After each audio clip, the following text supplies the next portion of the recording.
Okay, I think we're mostly back here. So our final session of the day is Mario Carneiro telling us something not directly about MathWiz, I guess, but he'll tell us about his Metamath Zero project.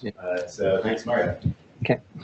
Yeah, so disclaimer, this is mostly not about Lean. I'm going to start with a simple question, which is, what is an interactive theorem prover? If we break it down, we have interactive, so you and the computer are somehow collaborating in order to generate some proof. And then a theorem prover, well, this is suggesting that we have some connection to theorems and proving statements that we hope to be true. So when you run a program, it does some stuff, and then maybe it says yes, and somehow you want to relate this to some mathematical truths, let's say. So there are sort of two distinct functions that a theorem prover is supposed to be doing. And I'll call them here synthesis and verification. Synthesis is something that you're all probably familiar with. You use, let's say you're using Lean, and you use tactics and type checking, and there's a lot of user interaction, and these are all methods where the program is running to try to generate some kind of proof object.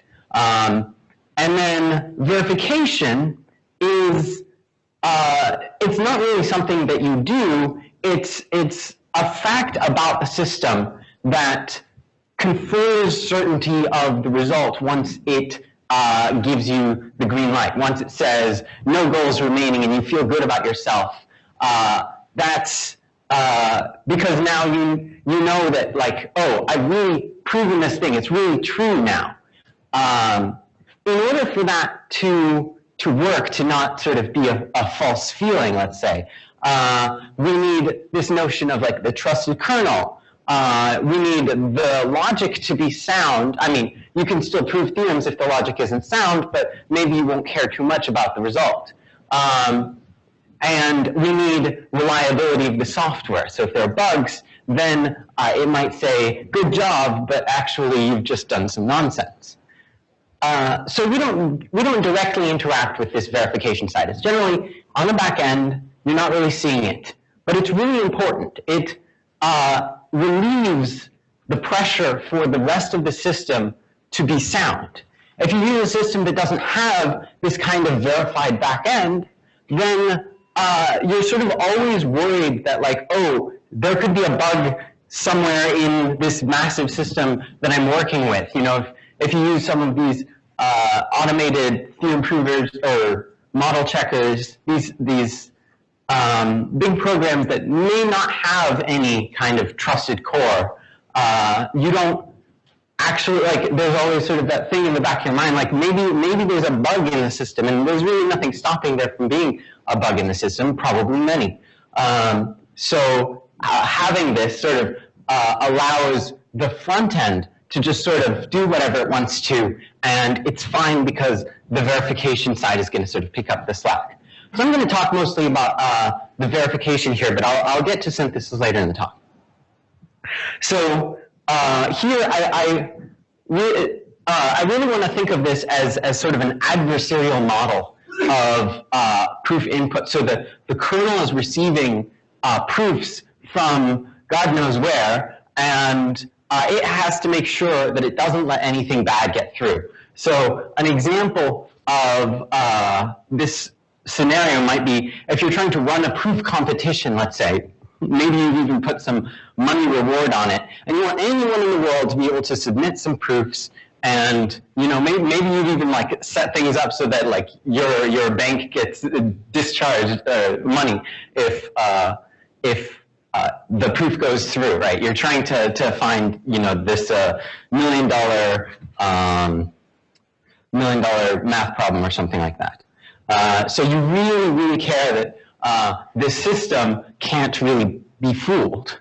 But this requires more than just that the verifier is correct in theory. It requires that the verifier be correct in implementation, because you can still exploit a bug in the implementation of the checker. So could we maybe prove that the verifier is correct? For Cuck and for Lean and for Isabel and for Hull 4, you really wouldn't be able to do this. This is a monumental project to be able to prove the correctness of Lean, the thousands lines C++ code base. That would be a tremendous work. A lot of the times you'll see, well, we have a small trusted kernel, so it's okay. But in C++, for instance, if you have undefined behavior anywhere in your program, it will sort of cause the compiler could potentially do anything according to the specification. And in particular, it could prove false theorems. So from a formal standpoint, this is a severe problem. It means that you can't really isolate that small trusted kernel. KKML, maybe I've heard some rumors, and I guess I don't see Young Kim in the audience, but he's told me that they're working on proving the abstraction theorem for ML. This is sort of at the core of LCF style theorem provers. You have an abstract data type called theorem, and the only thing that can produce elements of that data type is the kernel. And soundness depends on this. If anything else could create these theorems, that would be bad. So the abstraction theorem is actually a necessary component for soundness, and they're working on how to prove that for the ML. So KKML is a compiler for ML, which has been verified in Hull 4. Okay. So let's try formalizing a little bit of this. So M here is a relation that says that a program P on an input X terminates successfully. Okay. And I'm being sort of agnostic at this point about what M could be, but you know, one example might be P is like an encoding of a Turing machine, and it runs for finitely many steps, and then there's the 1 on the tape at the end, and that's when the predicate M is true. L is a subset of, so it's just a collection of strings, and here we want to think of it as the language of statements. So these are things about which you can say they're true or false. S is the subset of these formulas that are true or provable, or whatever it is that we want our consequence here to be. And so given these, we can state, well, functional correctness for a theorem prover would be something like, if for every element of L, for every statement, if you give the statement phi as well as an extra element p, which you think of as the proof, but we're not actually really going to say anything about what particularly it is, but the program big P knows something about that proof, and it's going to attempt to verify that proof. So we're going to say that if you give phi and p to the theorem prover, then it runs and it says 1. If it does so, then phi is an S, which is to say that it is actually provable or true. We can actually simplify this a little bit if we let M be non-deterministic, and that doesn't really require any change to the model here. If P encodes a non-deterministic Turing machine that when run on input X could possibly reach 1, could reach a successful state, then we could say that M is true, and then we can actually just delete the exists P part. We can just say, well, now we just have this. If given phi, the program can return successfully, then this must be provable. And if this property holds, then we say that this is a correct, this program P is a correct theorem prover. Okay, so now let's think about sort of relativizing this so that we can get some kind of a bootstrap going. So this statement that I've written down is a logical statement, is a logical formula in first order logic. So maybe we can prove it. We can prove it in a theorem prover.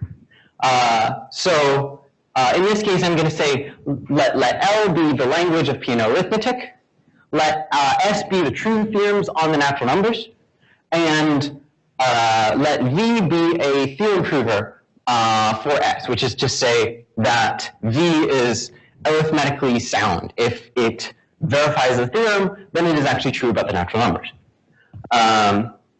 So if we have this, then if the verifier runs on phi and it succeeds, then that means that phi is true. In particular, if we give it this formula that I've written down for what a theorem prover should be, if we give V that statement and it's actually provable according to V, then that means that that statement is true, which means that P here is a theorem prover for S prime. So here I've put primes on all of them because these could be potentially a different machine language, a different language, and a different set of true statements. But if we let them all be the same, then essentially this is V proving itself correct, right? This is V proving its own correctness theorem. So let me break down the way this argument goes. So we suppose that V is a theorem prover for S, and that all of the statements of S are true.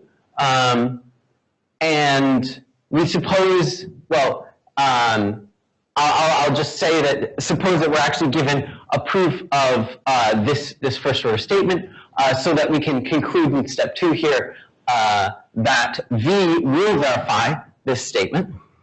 Then that statement is true, which means that V is a theorem prover for S. But of course, it's easy to see, having written it this way, that this is a circular proof. Unfortunately, that's kind of the best we can do in this situation. We're trying to use a program in order to verify that programs running on this machine are correct. We have to sort of start somewhere. So if we don't have any root of trust, then really anything that happens in this computer is suspect, and we can't conclude anything.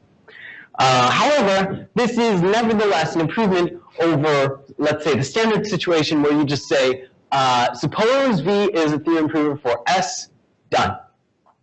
I just believe that's true, and that's all we have.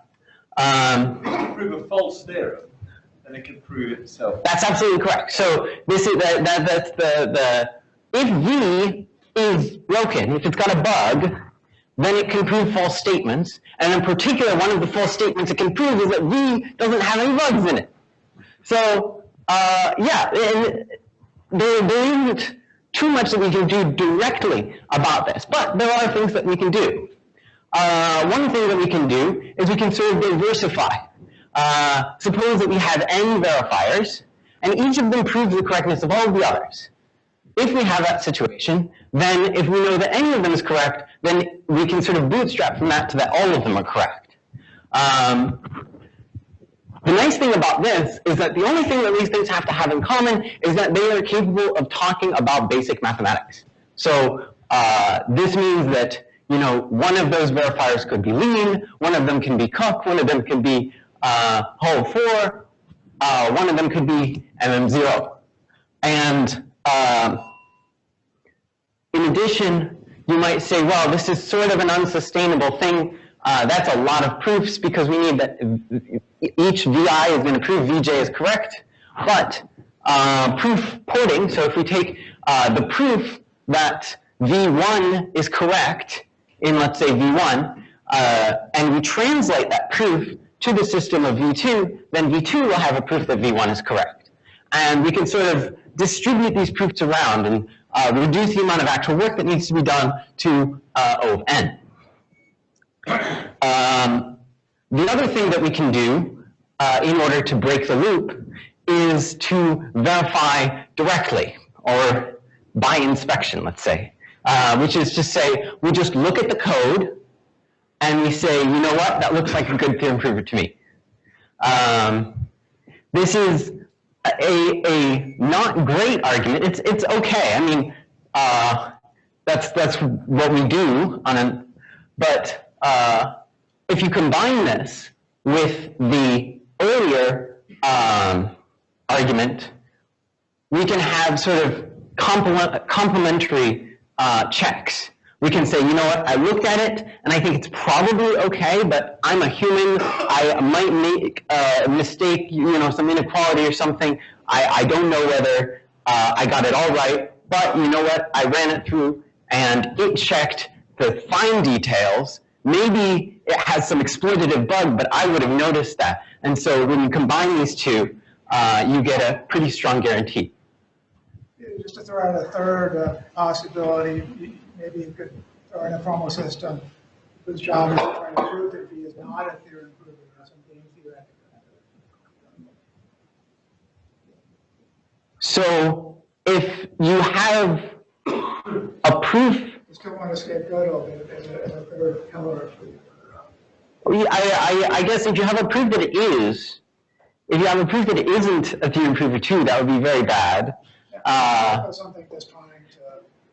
So you're saying, like, if I have a lack of a proof that it isn't. These cases like the totally inconsistent proving this. Yeah. So we can go at this from both ends, certainly. But for the by inspection argument, you notice that the size of so for the circular argument for this original, the only thing that we actually need is in the step 2, we need a formal proof to be provided to V that the statement is true, which means we don't personally have to go in and look at any of this. You know, we give it to V and it runs for a while and it says yes, and then step 2 is satisfied. So the size of the proof, the size of V doesn't matter. But for this by inspection argument, the size of V does matter because we need to actually look at it and argue that this looks reasonable. If it's a complicated system, there's going to be lots of things to think about. So that becomes a harder argument to make. So if we want to improve on the state beyond, so if we have a bootstrap, the only thing that we can do to improve on that situation is to make it a smaller bootstrap. Okay, so this is, I already mentioned this to some extent, but suppose we wanted to formalize a language that was already out there. You know, why invent a new language? Well, none of these are really intended for verification. They have their own design decisions, and it's not that those design decisions were bad, but formal verification was not one of the things that they were thinking about. So they're sort of not able to support these arguments without a lot of extra sort of sharp edges that make the formalization a lot more complicated. So it's almost always the case that you want to make some kind of tweak to the language or to the statement that you're making in order to make it more amenable to formalization. And I think that the people in this room are quite familiar with this concept. So in this case, I'm actually basing this on Metamath, and the reason for that is because of all of these theorem provers on the right, Metamath is the smallest in terms of like lines of code, and so it has a very simple, the actual checking loop is very simplistic, and yet it's still capable of proving general mathematics theorems. Okay, so this is where Metamath Zero comes in. Basically, it is it's an efficient back-end theorem prover with emphasis on the back-end. This is, if you recall the difference between synthesis and verification, this is a verification system. It is quite quick. It can check the entire Metamath library, which includes about 30,000 proofs in about 200 milliseconds. It can check the library of supporting material from P&O arithmetic that's being used for this project in about 2 milliseconds. It's about 730 lines of C. The reason it's written in C, you might wonder why to choose C over some higher, like, functional language or something like this.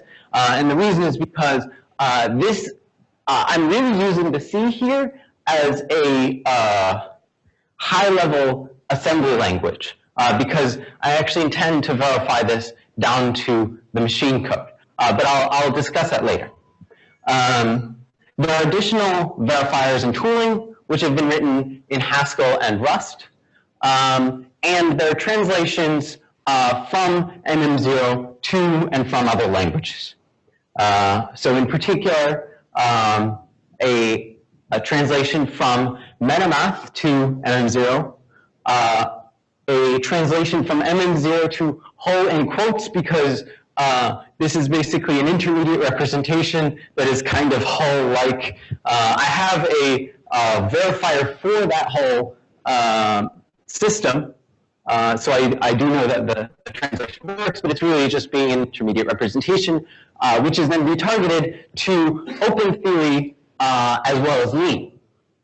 And so one of the nice things about this process is that it allows you to get Metamath theorems inside other theorem provers. So why Metamath? The idea here is to support a proof of correctness of the application itself. And since when you're proving things, everything gets 10 times harder, you really want to think about every single feature that you put into the language. All of them cost something. And so you really want a sort of no-frills verifier. But you do want it to be efficient enough to handle large proofs, because I know that there are going to be some pretty large proofs that are going through this thing. And yeah, no other theorem prover I know has the simplicity, the speed, as well as being general purpose, as in capable of supporting any axiom system, any recursively enumerable, yada yada. But why am I talking about Metamath Zero and not Metamath? So the syntax of Metamath is very simple in general, but the semantics are correspondingly complex. And what I mean by this is that when you have a very loosely defined object, like a loop or a quasi-group, it has so few axioms on it that the models of it are just bizarre. And so Metamath has some bizarre models. And I really want to pin this thing down to something that looks a little bit more like first-order logic. Another thing is that the axioms, when I say that the axioms are not O1, what I mean is that you can write down the axioms of, let's say, ZFC set theory, but when you want to talk about the union of sets, you need to provide that as a definition. But Metamath doesn't know about definitions, so you have to write it as an axiom. That seems a little bit problematic. There are programs that will check that the definitions that you wrote are actually okay. However, they get added to your trusted base. They're a part of the verifier without being a part of the verifier, which makes them a little bit awkward to use.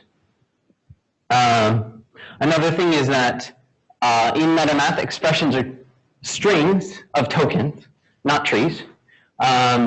This makes them useful for certain things. Like we saw earlier a discussion of the MIU system by Douglas Hofstadter, and it's an axiom system of a sort that relies on being able to treat the inputs as strings and not as trees. But because you can sort of treat a string in different ways on each line, you can prove false things if you're not careful about the specification of the grammar. And so the ZFC database in Metamath uses lots of parentheses around it. It's like whenever you write an operation, there are parentheses around it. If the parentheses were omitted, it wouldn't just look ugly, it would be unsound. So that's not great.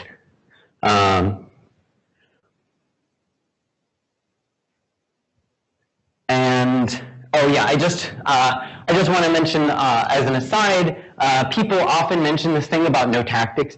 I really want to emphasize that both MM0 and Metamath are verification systems. They are not synthesis tools. There are synthesis tools for Metamath, as well as MM0, as I'll discuss. And that's where you're going to find the tactics. But you're not going to find them in Metamath. Okay. So as I mentioned, MM0 is basically Metamath with a first-order logic like semantics. Now, it does have schematic metavariables. The reason for this is because it allows you to prove a statement like this. Now, if you look in a logic textbook, you'll find this as a proof. They'll say like, oh, here's a proof of the identity from the axioms of propositional logic. However, this is not a theorem of first-order logic. Why? It is actually a schema of theorems. Every substitution instance of this is a theorem. But you can't write that entire proof as a single theorem. And that's a problem for a theorem prover. You really want to be able to prove things once rather than have to reprove them from scratch every time. So this is sort of an expressivity limitation. Another thing is the terms here are open terms, which is to say that in this example here, I have phi is a well-formed formula that is declared to depend on x. So you could substitute in this, so let's see, so in this example, I'm substituting y for x and y equals x for phi, and I'm doing a simultaneous substitution of both of those. And so y equals x actually contains a free y in it. I'm not substituting lambda y equals x, which is what you would do in higher order logic. You can just treat these terms directly, and that actually leads to a performance win. Should it be roll x instead of roll y? No. So in this case, I'm doing a simultaneous substitution. So x becomes y, and phi becomes y equals x. And I'm reusing variables here just to make it clear that actually it doesn't matter. Like you will often have this situation where you are substituting an x in one context for an x in another context, and that's okay. One of the differences from the standard first order logic treatment is that substitution here is limited. So you can only substitute if so you can declare that a substitution will not be allowed unless there is some disjointness between the two variables which are being substituted. So in this example, I have x is being substituted for y, and t is being substituted for phi. That will only be allowed if y is not one of the variables in t. And I don't mean y is not a free variable, I mean y is just not present at all. So this is sort of an under-approximation of first-order logic, but it's quick to check. Okay. Yeah, so it is important for a system like this that it is expressive, by which I mean it can prove any kind of statement. So as you prove higher level statements, more advanced mathematics, you want to be able to condense things. You have to be able to create definitions. You have to be able to prove things sort of faster as you go, because you don't want things to sort of become worse as you get further and further from the foundation. So this idea that you can express any kind of computation or mathematical argument with moderate overhead is what I'm calling expressivity. I'm leaving the word moderate a little vague here because expressivity itself is a little bit vague. But yeah, depending on what you want to call moderate.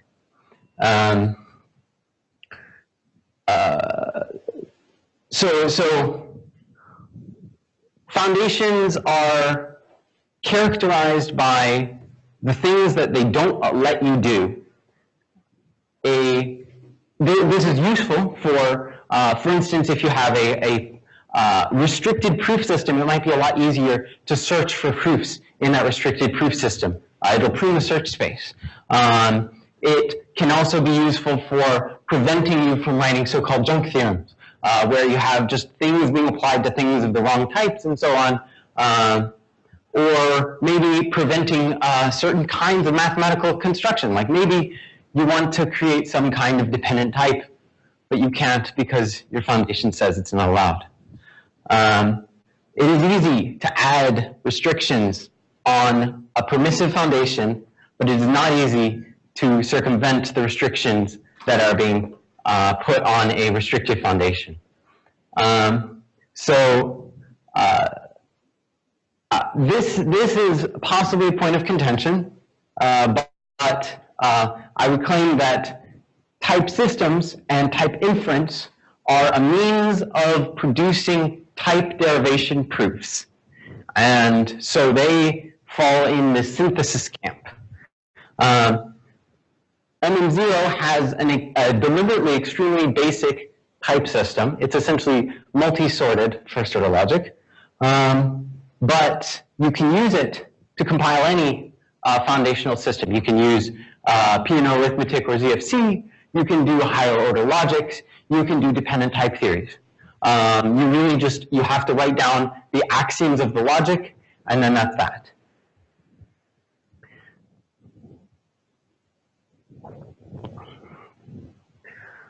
Verification breaks down into two tasks.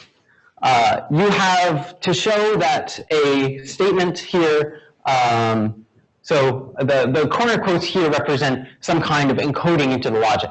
And so you have to show that V will accept T as a theorem.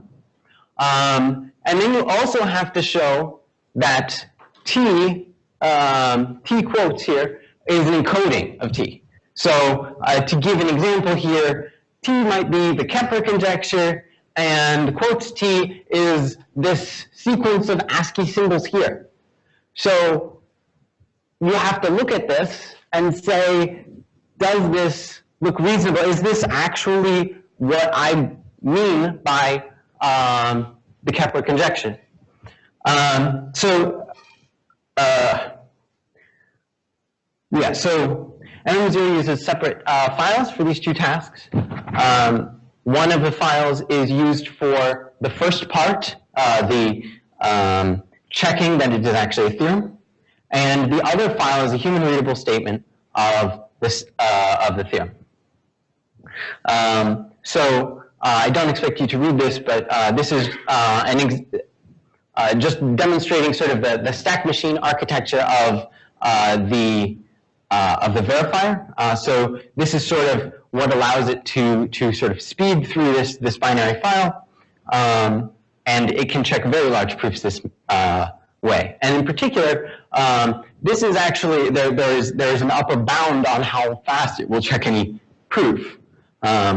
you can actually prove that it's worst case quadratic, but only in very peculiar cases. For the most part, this is essentially linear time. And it's also trivially parallelizable, but because it takes 200 milliseconds on my machine to check the largest example that I know, it hasn't really been necessary. Here's an example of what the specification file looks like. It's kind of, let's say, lean themed. Here you're defining a sort called WFF. You're defining two term constructors called in and not. And then here are the axioms of classical propositional logic. And then you can define statements like if and only if here. You could either define it directly like that, and then you'd have to prove a bunch of theorems that show that that's actually acting like if and only if. Or you can actually do, you can state it, you can just say there exists a thing called if such that these theorems here are satisfied. Okay, so how can we generate these proofs? This is a whole lot of verification stuff. How can we actually create these things? I think I'm going to skip this. So I already mentioned that you can translate things into MM0 from Metamath. I have some examples of numbers here of how much it actually expands. The input file set.mm, which has the ZFC set theory in it, has actually shrunk a little bit to 28.5 megabytes. But there's an additional 17 megabytes which describe, which is the human readable side of it, which is saying here are the actual theorems that we've shown. But actually the second file you can actually generate the first file from the second. So, and also, if you're targeting a particular theorem, like the prime number theorem in this example, if you say, I want to translate set.mm, but I only want the prime number theorem and everything that's required to prove it, then the MM0 file gets way smaller because that's only got the statement of the prime number theorem and the statements of all the definitions that are involved in it. And then the MMB file gets a lot smaller just because not everything in the library is required to prove the prime number theorem. And since MM0's logic is like higher order, it's a subset of higher order logic, there's an easy translation to higher order logic, and from there to open theory and lean. The lean port of set.mm actually does type check, and you can use this in order to translate theorems from Metamath to lean. And so here I have an example of aligning the statement of Dirichlet's theorem so that I get this statement here. So this is actually proven in lean with respect only to lean's axioms. And it's been proven by taking the entire library of Metamath, bringing it in, and then finding the proof of Dirichlet. How long does lean take to check this? The translated set.mm takes something like 30 seconds. It's not bad. And that's a lean source file too. It does have @ on every single theorem application, but it's yeah, you wouldn't want to look at it, but it actually does check pretty quickly. You can actually align more complex theorems, but this requires more work on the lean side in order to prove that more things satisfy isomorphisms. So like there is a lean statement that has something to do with the prime number theorem that has been proven in lean. But in order to show that that really is the prime number theorem, you would have to prove that the real numbers map to lean's real numbers, and limits and logarithms and all of those things map to the things that lean thinks they are. For synthesis, I've actually been working on a proof assistant to help with this,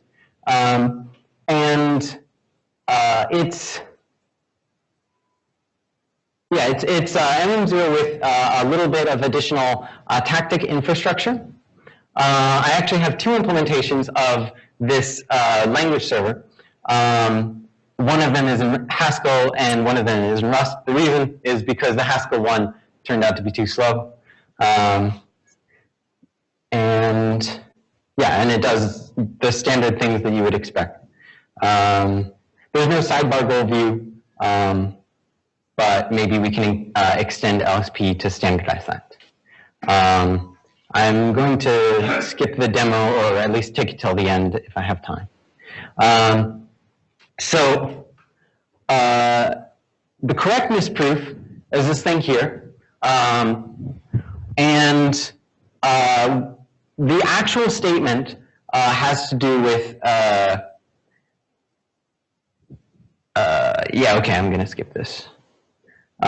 So the actual statement that I'm proving is essentially I take M to be if P is the contents of a ELF file, that's the Linux executable format.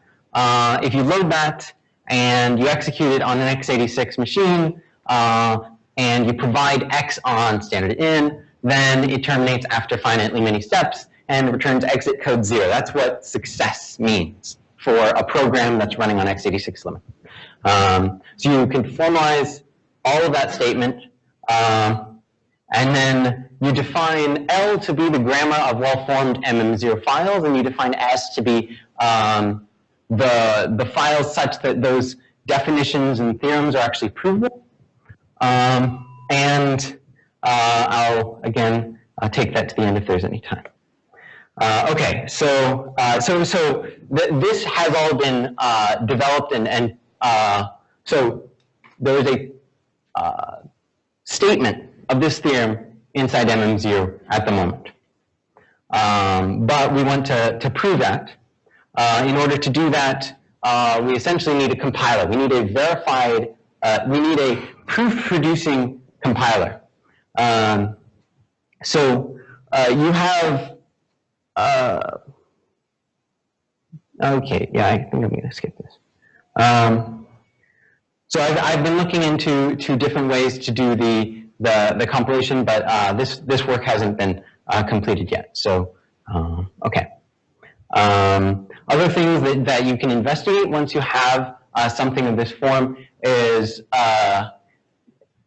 you can prove, like the statement as I've given it says that MM0 checks things according to the MM0 specification, but then you want to relate that to, okay, fine, but if MM0 has, let's say, P&O arithmetic axioms written inside of it, then those things should actually be provable in P&O arithmetic in the traditional sense. Yeah, and this will basically put us in a position to prove Gödel's theorems as well, just because all of the work is essentially already done at this point. There's arithmetization and a proof theory for stating these things. So I expect that actually that part will be quite easy. I mean, that's not actually even a goal. This is just a corollary. And another cool thing that you can do is a verified reflective kernel, where you prove that you can execute, you can extend the MM0 kernel with something that will execute something according, it will run a program that you give it, and then it will tell you that it ran, and this is what it succeeded with, which allows you to sort of build arbitrary trusted code execution inside the logic without giving up any correctness. Okay, so I want to see more work in this direction by other people. This is sort of my approach to things, but the general idea of a bootstrapping theorem prover can be done in other contexts as well, and in particular, you know, it sort of contributes to the overall health of the community if we have multiple bootstraps that collaborate.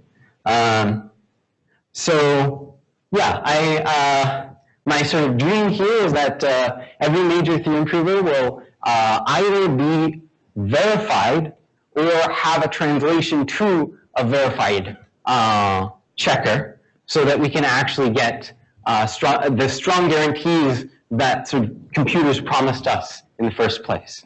So thank you.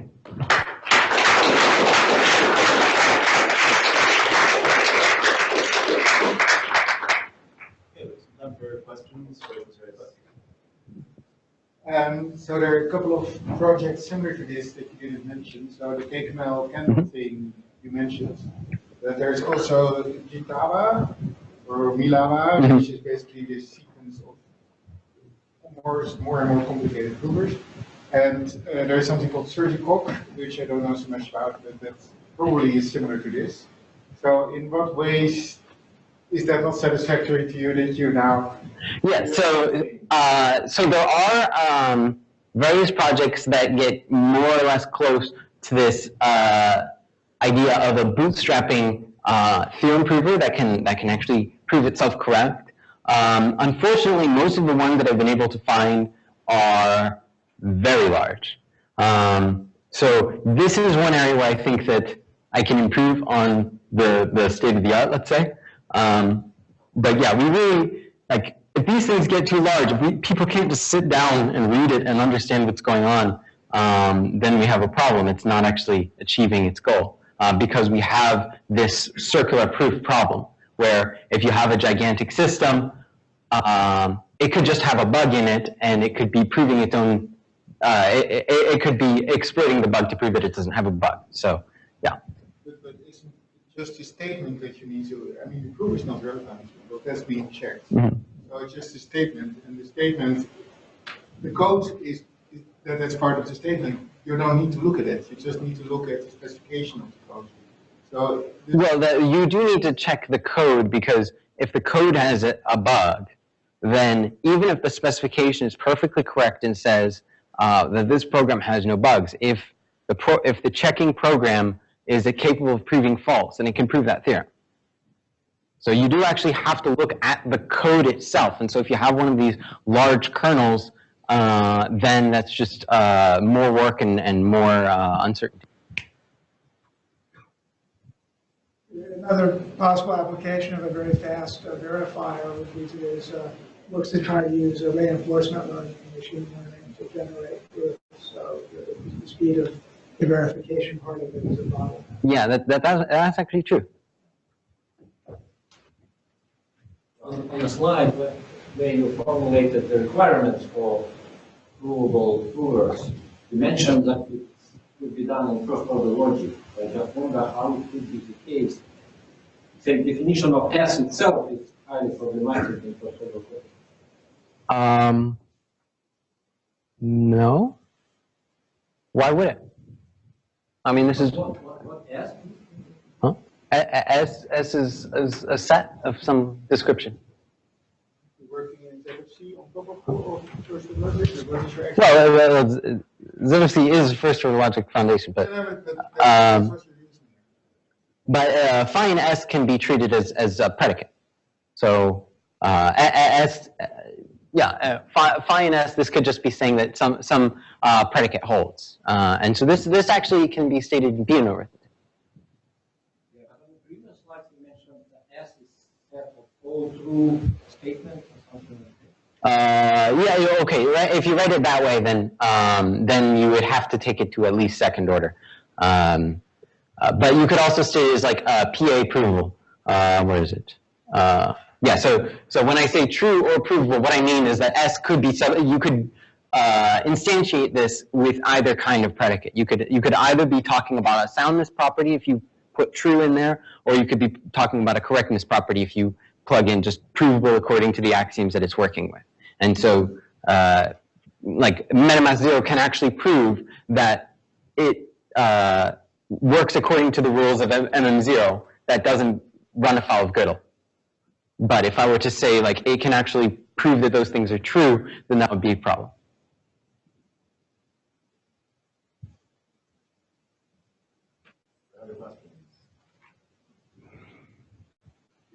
I took some lean proofs, like say all of math, then I presumably take the typing judgment variations and encode them in some crypto logic and write that in an E or M0 file, and then want to check. Do you have a sense of how long that would take?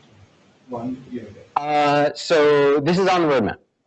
I do actually wanted to attempt to write down, I've written down informally what the rules of lean are, and so basically you would write those down as axioms and get something like this. My belief is that it will be probably on the order of seconds to minutes. That's actually a pretty high estimate, but I'd have to test. Yeah.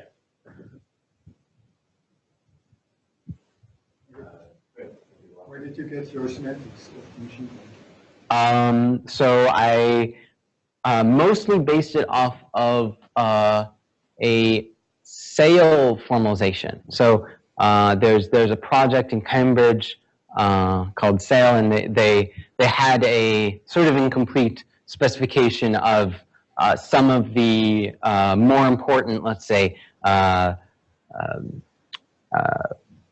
instructions of the x86. There's only like 40 to 50 instructions. The full x86 instruction set has like 1,500 instructions in it. So, but most of them are like SIMD instructions and things that aren't actually necessary for this sort of thing.